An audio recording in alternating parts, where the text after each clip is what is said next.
Damo! Damo! Damo! Hello, my name is very hairy Mike Goldman, and welcome to another episode of On The Mic. This is Damien Thompson. Hello, welcome to the show. Hey, Mike, how you going? Oh, let me tell you a bit about this guy. He is organising a massive event to raise money and awareness for the QIMR. Yep, GVHD Research Lab. That's the one. And also your whole life raising, very big part of your life, raising funds and awareness for leukemia. Yep. And so much more. Very exciting. This event coming up. Welcome to the show. Good to see you. Nice to meet you for the first time today. You too, mate. Yeah. So I'm pretty excited about this because it's been something I've wanted to do for a long time. Interview me or be on the show? Yeah, no, you're right. Yeah, I've got posters. Honour to be here. Thanks, mate. Got posters Go for it. Ask me whatever all you over like. my room. No, I've done little things here and there. Light the Night, the QIMR Foundation. I've been part of a high tea where we raised some money for Jeff Hill, who started the GVHD laboratory. In terms of the research, and it's just a follow-on from that. Because, well, this is the big one. You've got it is. Australia's greatest comedian, So Dave Hughes, performing. Yeah. Arguably Australia's greatest MC, Mike Goldman. I promise I'll shave for the event. I know there's probably a lot of people from QIMR Who's going, arguing about why that? are we having this hairy-faced dude that's a little bit of overweight ex-reality TV host hosting our event? Well, no, I'm going to shave and I'm going to the gym like you, and it's going to be a fun night where we've got all sorts of auctions and lucky door prizes, and we've got a few really cool special surprises happening on the night, and of course the one, the only Dave Hughes, very excited to be performing. This is a little bit of Dave Hughes if you've got no idea who the hell I'm talking about. Too much stuff beeping at us. A lot of beeping going on. I open the fridge. I'm 10 seconds into my decision-making process. And it starts beeping at me, hurrying me up like it's a lunchtime rush and there's a queue forming behind me. There isn't fridge, calm down. How good is he? He's great. It's going to be a massive night. And it's at Cloudland as well, which is the number one entertainment venue in Queensland. Like this is, if not Australia, this is the coolest venue in Australia, I think. I remember when it first opened, it would have been like almost 10 years, probably more ago now, would it be? Oh, it'd have to be at least 10 years, Yeah, I probably remember a little as a bit young more. fella, But the Bickles, the guy that owns it, the family that own it, they went all out on designing this place and making it look absolutely spectacular. When you walk in, it's like 5 stories high of this huge, incredible see something space. different each time, And you know what I love about that place? They've got all these little quirky areas that you never know about. You keep finding, like the top bar, they've got this other little private bar back room. It's like a war bunker where you see out the front. Anyway, we're going to have heaps of fun, and the tickets are on sale right now. Yep. And if people want to get those tickets to come along and have fun, you don't have to be involved in the organisation or even know anyone that's been through leukemia or cancer or anyone that works in the research industry. Just come along for a hell of a fun night and raising money for a good cause. Absolutely. Be there, have fun, and feel good. Oh, the date! Oh, the date, 25th of October. Yes! There it is. There's the link on your screen. So, and you'll be able to click on it in my bio or the link in the Facebook description or Instagram or wherever the hell this is going. We're on Spotify, iTunes, and everything now. It's ridiculous, mate. Well, that's going to be really, really exciting. And we're just on the phone to Claire Blake, who's an old mate of mine I used to work with on radio at Triple M. And she is at the QIMR now. And she says some of the things that they do, the research that they're turning over on a weekly basis. Is absolutely incredible. The team there blow my mind. I'm the dumbest person in the room by far each time I go. But that's not hard. Take me, then you'll feel a little bit smarter. Hey, come on. I'm the world's first living brain transplant donor. All right, I'll put you down. Yeah. Thank you. I should have been put down years ago. Yeah, right. So I've been there. I've been for a tour a few times, and they've got people talent from all across the world, and these guys are just absolutely incredible in terms of what they do. The team that they have, I think, which is very important. It's a really good culture and a feeling going into that place, like something is being achieved and is not far away. So that caught on to me, my enthusiasm, has been driven from those guys. And this You're is where we like are their today. mascot. They're all talking about you, Pretty saying how much, amazing just you are and dress everything me you've been up. through. I mean, you had lung transplants, bone marrow transplants. Yeah, I mean, hips radiation replaced. burns. I saw photos on your website, and your tongue was pretty much black from radiation burns. Yeah, couldn't eat you for a have been while. put Yep. through the ringer, my friend, Yeah, and then to go from that and be the face of an organization, and someone who is going along and doing podcasts and interviews and all this kind of stuff to help raise funds and awareness and help people like you that might be going through the same thing. How are you adjusting to that way of life? Because what did you do before? Well, I was a pretty simple guy. Still am.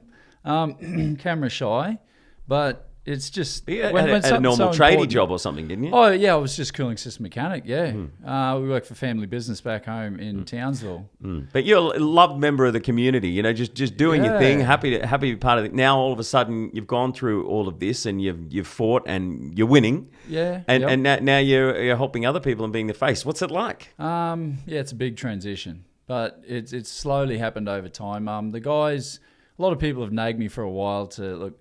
You should really start talking about your story and share it. And I was reluctant to do so for such a long time. And Why's that?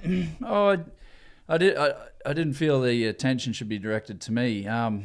But having said that, the guys changed my mind in terms of the power of just my story alone and the awareness it brings. Yeah. And how it can be an inspiration for others. Yeah, you can. I mean, how did you feel when you first found out that you had leukemia? Oh, it sucked. Yeah, that was a terrible feeling. Everything changed like that. Yep. So I actually walked myself into emergency with incredible pain and shaking, and by this point I could barely breathe. I said to the guys, I didn't know what was going on. I said, look, I need some pain relief. Give me some good stuff. And they thought I was a junkie walking in at 3 a.m. in my PJs, And so they put me in bed, gave me some Panadol, did a blood test, said, look, we're going to have to see what these results are before we give you anything. And I think it was about half an hour later, came back, massive dose of morphine, you've got leukemia. Straight away they knew within half an hour. So it Yeah, wasn't like do a I blood was in a bad test, go state. have a meeting with 20 doctors and they figure it out. It was like, No. boom, they know Yeah, straight away. yeah, And what did you do? Well, how do you take something like that on board when you find out? Well, they were pretty strategic in how they did it. I was just relieved to get short-term pain relief at that point. So turns out I was making all sorts of dad jokes and things. But afterwards, the reality kicked in. Because you were given like morphine. Yeah, and morphine. I had a was on motorbike ride. accident a few months ago, and like I broke Oh, my collarbone and punctured my lung, and Wow. I was a mess. And they've just pumped me full of all sorts of crap, and I was cracking jokes I and bet you were. flirting with the nurses and Yeah, I male asked and if you'd female. marry me. Yeah. I was having a great old time, and Yeah. then the harsh reality wakes up and hits you that something's actually wrong. And Oh, yeah. who was the first person you told when you found out? Oh, my best mates. So I've got a circle of really good mates. And that was probably the hardest thing, trying to stay together. Keep it together to tell those guys. Yeah. But it was Father's Day too. So turns out Dad was out the reef. He got the news. He tried motoring back in. And the guys were on their Father's Day expeditions, right, with the family. But they still came in. They just dropped everything, came into the hospital, and we regrouped and went How did from your there. family and friends handle it? Because you hear stories of other people when they tell their friends and family that they're sick or something's wrong with them, then they all start losing it, and it becomes a real burden for the person who's actually sick because they're worrying about all their friends and family. It was terrible. So, yeah, half the battle for me, it turned out, was juggling family and friends, Their emotions. anxieties, and and that was terrible. So what would you say to someone watching this right now if they've got a member of their family or a friend who's told them that they've got something wrong with them? And what would be the best way to help someone like you in that situation? Just ask questions, and basically just relay emotions. Would be open and honest about how you actually feel. Yeah, and take one step at a time. Don't get too far ahead. Yeah, right. Because I mean, I know when my dad he was diagnosed with cancer about 8 or 9 years ago, and it's like, right, okay, I'm going to do research. I'm going to find all the things that help make him better. Like, I'm not a doctor. I haven't studied. Yep. That's your been paid anxieties billions of dollars by governments to research and find cures for these things. And then all of a sudden you go down the rabbit hole and you think, oh, the doctors are all horrible. You know, they're stopping things like CBD oil. But there's so much to be said for incredible medical research. And all the doctors who I've met, professors that I've met, I was talking to one last night who, helps cancer patients. He analyzes their blood and figures out the best way to keep the cancer away from the vital organs, which is eating the right fats. But there's so much stuff like that you can look at. But so much to be said for people like at QIMR and different research institutes, the Charlie Teo Foundation as well, who I'm an ambassador for. And the great work that they do is something that you just cannot overlook. No, absolutely not. You have to do what you're told in these situations. And we got one of the best systems in the world. We do. I mean, when you look at places like America where it's like cancer it's like a big business and they just churn them through. Yeah, be grateful, be thankful. What helped me the most was comparing myself to people worse off. I always felt better about that because I'm like, oh, look at this. There's always someone worse off than you. I'm not there, you know. And in doing that, I kept my focus in check, and it made my journey a lot easier. But now you're helping those people who are worse off than you. Yeah, well, exactly. And I always was going to. I'm like, once I beat you bastard, I'm gonna, So you're in the clear now. What's the story? Yeah, cancer's gone. Been gone for a while. I've the GVHD, which took my lungs, is semi-active. What's that stand for, GVHD? Graft-versus-host disease. So I'll give a brief explanation on that. I got my brother's donor cells. So when they gave me chemo radiation, they give you bone marrow, essentially my brother's bone marrow. So I've got his DNA and everything. So all the crimes I commit now, it's his fault. You can do whatever you want. Exactly. So, but what that does causes an autoimmune condition, and it attacks your body. Now, it ravaged me everywhere, and we were able to identify the points pretty clearly because I got some terrible photos of me, just full body rash, eyes peeling out of my skull. And was that from the treatment or from? That was from the cure. This is from the cure. The cure. So it cured you. It cured the cancer. Yeah. But it started caused an adverse reaction. Graft-versus-host disease. Yep. Oh, that started. Okay, right. Okay. And that's why I'm here. And then you had to get rid of that. Yeah. Okay. And so how'd you get rid of that? Oh, they just basically nuke you with immunosuppressants. Because I saw photos of you had like a black tongue. Yeah. That was what else did the radiation do? Oh, it burnt all of my throat. So it came to a point where they tried even the softest of foods to get me to continue eating. Yeah. But I could not put even a banana on my tongue. So they're like, yeah, we're going to have to put you on the feed bag. And then it ended up healing? Pain. How long did it take to heal? That was 2 weeks, or just short of 2 weeks. That one. Yeah. Then I got diarrhea. I lost 7 kilos in just over a night. Yeah.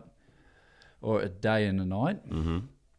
And that lasted 3 months. Mm-hmm. So that was turned out was graft-versus-host disease. Started in the skin, eyes, went to the guts, kidneys, liver.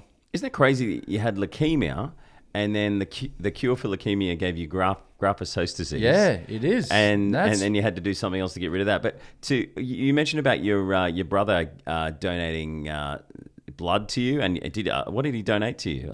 His bone marrow. His actual bone marrow. Yeah. Because they had to take your lung out. Where'd their lung come from? Is it like another donor? So that was down the track. That was after the bone marrow transplant, and the graft-versus-host disease attacked my lungs.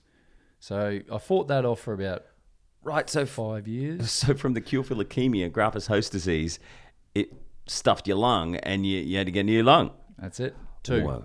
Both? You had double lung transplant? Yep. Whoa. I knew you had one. I didn't know it was both. Yeah, no, both, yeah. What was that like? Don't do things in halves. Yeah. He's got a routine he's working on. Dave Hughes, look out. Look out. Date is on your screen. Yeah. So, I had that done. Thought everything would be sweet, and could see a new life on the horizon. But because of the immunosuppressants and the treatments, and this is where I'm passionate about changing how we actually treat and a rejection overall, but preferably starting with graft-versus-host disease, is that because I'm on these heavy immunosuppressants, my immune system can't fight off to its full potential infections. Right. And it's not just me, obviously. This happens to every patient. So I'm constantly trying to fight off a invasive fungal infection that's now hurting the lungs again. So you've got to stay away from people who... Sorry. Yeah, cheers. People who you got to stay away from. Yeah. Okay, that's a really bad joke. Yeah. That's horrible. Yeah. I mean, you have to stay away from anyone that's sick. You're like, well, absolutely. Yeah. So shopping in enclosed shopping centres, big crowds, music festivals, not like I was ever a fan, but things like that. Yeah, we go to those sweaty bodied things. Yeah, you're right. Watch it on Dirty, TV. Yeah. Watch Netflix. And so how do you keep your immune system strong? Are you on diet, really exercise. Good? Because there's a lot of research that says your whole immune system's run from the gut. So health. you're taking like really strong pre and probiotic? No, well, I was using juice. Mixing my own fruit and veggie juices. Okay, great. Yeah, for years, and that really helped. It maintained me and kept me at a level of performance where I could do the activities I needed to do. Still very limited, but... So you got to prepare yourself in case you got to fight off some sort of... you've always got to look ahead. I mean, this is not a paid editorial, although he does give me some for free occasionally. A mate of mine, Jonathan Ellerman, his dad, Dr. Ellerman, he's a microbiologist, and he makes what I think is the greatest pre and probiotic in the world. Right. He discovered it through 30 years of his own research by accident, because these two strains of probiotic killed all the other pre and probiotic in his lab. And he's like, what is that? We're going to find what it is. Wow. And so he brought out this product. And I used to get the flu once every year at least. Yeah. And I've been sick for like 5 years. And I have to stress that this is absolutely not a paid for ad. My dad takes it. He's had cancer for like 9 years. So I'm going to get you some ProGood, man. This is the shit. Seriously, it's such good, and it does I'd make love to hear about it. Yeah, Yep. definitely. So you took a lot of juices, and how did you change your diet? Like what kind of foods and what kind of research did you do on your own? I did a lot of research. Did it help, or do you think it's better to just let the doctors do their thing? It took me around in a circle and brought me back to the fundamental, basic consistency with diet and exercise and routine. Don't overstretch. Don't overstretch. Yeah. Oh well, no. So with everything, that's the term I use with food. So don't feel like you need to try this to fix yourself, because the chances are... don't overdo it, you mean? Yeah. Yeah, cool. And so did you up the exercise thing a little bit more than you had before? Yeah, a lot actually. So I'd put 100% into things I commit to, and so the exercise routines that I was doing, I wanted to maintain that, but when I couldn't, I'd still push myself to the point I'd pass out, and I did that a lot. Really? Yeah. Do you still train that hard? Yep. And I get bored doing 20 minutes of yoga on YouTube this morning. I'm like, I can't do it anymore. Yeah. Everything you've been through, Yeah. how do you get so motivated? Is it because you think to yourself, well, death was chasing me so much at one point, it's not going to get me again. I'm going to be as fit as I possibly can. Is that what drives you? I'm just willing to fight back. Yeah, so I was brought up playing sport, and I think I got that from sports. And so, when you're training now, I guess you're just thinking about when you're a kid and how hard you trained, and just trying to get back there. Yeah, exactly. But what motivates you? Like what? I mean, other than obviously the will to live. Well, the fact that I can help out. Yeah, and being an inspiration to others, and helping raise funds and awareness to help find a cure. Just make a difference. I see my kids; they've been lucky enough to start families and move on with their lives. Something I'd love to do in the future, but I can't live with the thought, if I was to sit back and one of their kids got cancer or something related to similar to what I had, and I'd done nothing about it. Yeah, I don't think I could live with that thought. So That's a lot of driving factor too. So what are you doing on a day-to-day basis now? I mean, you're starting your own organisation, so you could put on massive events like this one with Dave Hughes at Cloudland. The address is on screen. Get your tickets now. Yeah. And so how's that coming along for you? So we've been extremely busy. I've been putting a team together of really talented guys and passionate people, which is Give him a shout out. Yeah, Blair Johnsky at Cloudland. He's running our events, actually. He got things kicked off. Good on you, Blair. Thanks, mate. Yeah, Blair, accountant in the city. Stephen Brakey. Pamela. I think you've spoken to Pamela. Yeah. Her hubby's actually going for a kidney transplant because of the whole bone marrow transplant process. He had leukemia as well. We've got very similar stories. Yeah, right, okay. Yep. And so you had the lungs replaced. Yep. Which happened because you had the disorder after the cure for leukemia. Yep. You didn't have a kidney transplant or anything else like that, or what other things did you have to get done? I've had little surgeries like stomach surgery, my eyes, cataracts, laser. I've had both my hips replaced because. So you got metal hips? Yeah. Oh wow. What's that feel like? Oh, it's fine. Yeah, in the scheme of things, it's a small thing. I got another friend who had that done, and it's such a massive operation, but like hips are better than ever. Yeah. Are they made out of titanium or something like that? Yeah, titanian. Crazy. Yeah. I'll show you the X-ray after. It's no, cool. No, it's all right. You can keep that to yourself. Yeah. So I was both of them were buggered, and I was walking around on an absolutely crushed femoral head on the right side for a long time. So the pain was enormous, but why was that crushed? It was crushed all the way down. But what was that from the from the treatment? So over the years, the chemo, radiation, steroid use wore your bones down. Just wore. Yeah. Is that why you needed the bone marrow transplant? No, that was out of the blue. That was from the cancer.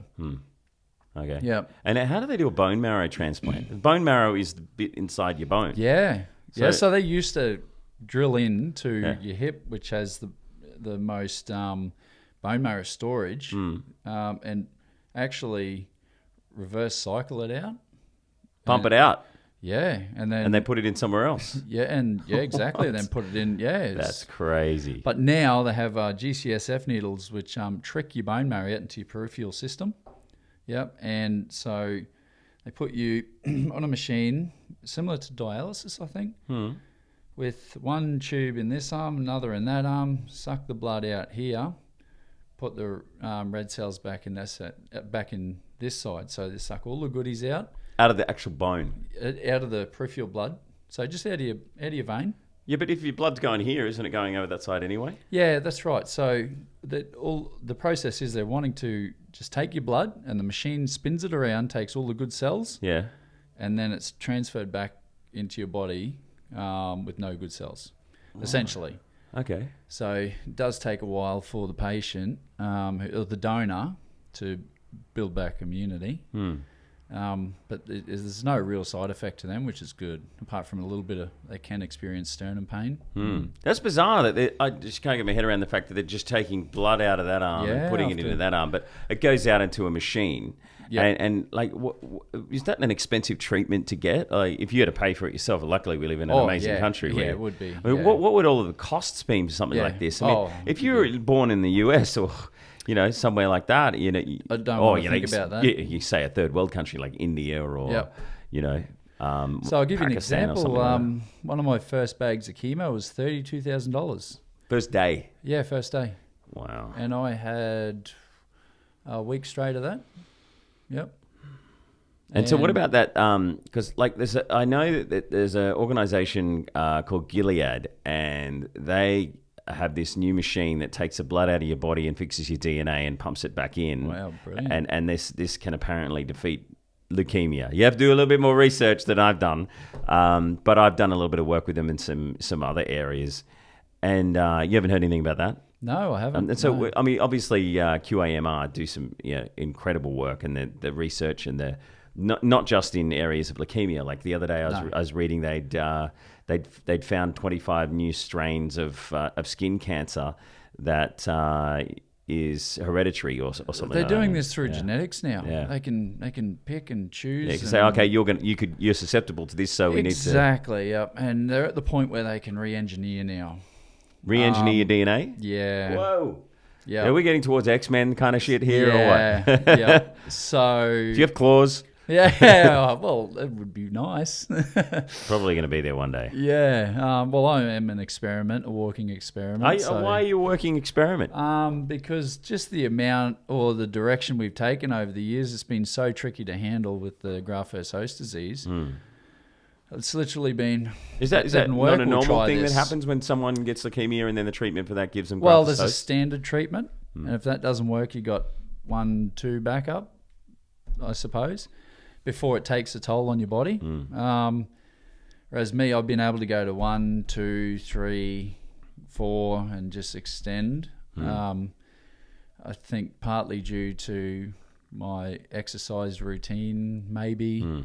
But I'm just very lucky. Yep. So imagine the money you'd have to pay if you're in the US. I mean, you'd be bankrupt, or you'd have to be a millionaire to be able to afford it. Yeah, you wouldn't really get this far. So lucky here. Yep. That's good. And so tell me about some of the people that you've helped already starting your own organisation. And, you mentioned a couple of, you said your kids, like there are other kids who have got leukemia or cancer of some sort. Friends' kids, yeah. And you talk to them, you help them through it. And how are you an inspiration to them? And you sound like you've got a great affection for these kids, and you say, my kids. I do. So all the guys, we're like a big family. You get put into a leukemia foundation. It's like, it is a dormitory for cancer patients, and you all get to know one another throughout the time and your treatments. And I'd seen people come and go, and that's affected me over time because you get real close to people, and obviously, unfortunately, they didn't make it for whatever reason, and that didn't sit well with me. So I really thought I could do more, and that I would do more. So I've just been actively trying to think of ways I can involve myself in basically anything that'll help.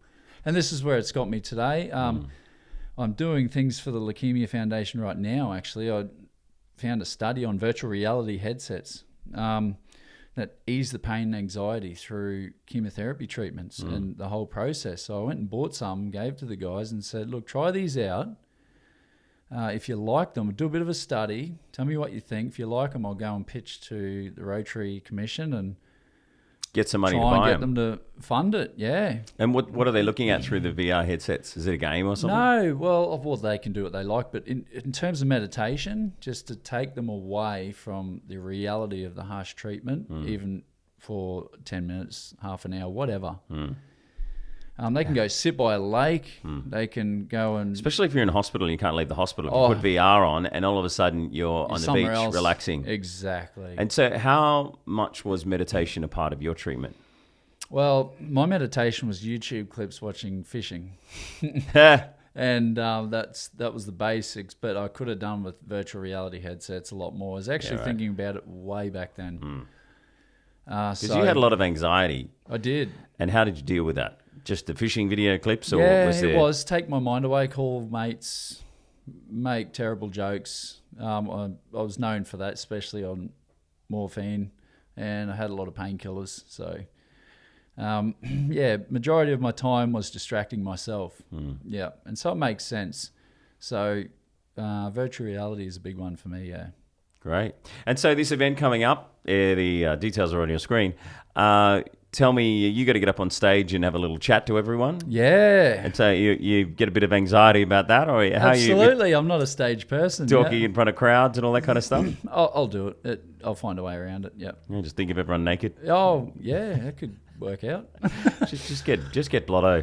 Apparently if you're really funny on morphine, just pump yourself full of that a little bit and get up there. You'll have them rolling the ass. Dave Hughes won't want to get on stage. He'll be so funny. He'll be like, I can't follow this guy. Yeah, I don't know about that, but Yeah, more than willing to, and we'll see where it goes. Yeah. Yeah, that's great. Well, dude, thank you so much for being on the show. Yeah, thanks and for having me. It's incredible to hear about your journey and everything that you've been through, and the great work that you're doing. How do people follow you and find you and talk more to you if they need help? And more so, come to the party and donate and get involved. Oh, look, I've started a Facebook page called Bionic Man, as all my doctors started referring to me as. So I thought that would be, quite relevant. And I basically use the page to promote awareness, show things I'm involved in, and just generally share and chat about cancer-related, GVHD-related things, and just transplant rejection as a whole. Do you get sick of saying that word, cancer? Yeah, do you think maybe we should come up with another word, like Mr. Pinky? Mr. Pinky, You know, and just say, okay, everyone, we're going to be talking about cancer, but every time we say the word, we're going to say Mr. Pinky instead. I like that angle, yeah. So, you know, the best way to beat Mr. Pinky is to just, be positive. Yeah. Listen to your doctors. Yeah. Eat the right foods. Yeah. Juice, exercise. Yeah. Just and do what Mr. you're Pinky told. will be gone. Yeah, It sounds so he'll be much gone. better to say Mr. Yeah. Pinky. Just come up with a random name. Yeah. Oh, sold. Let's use it.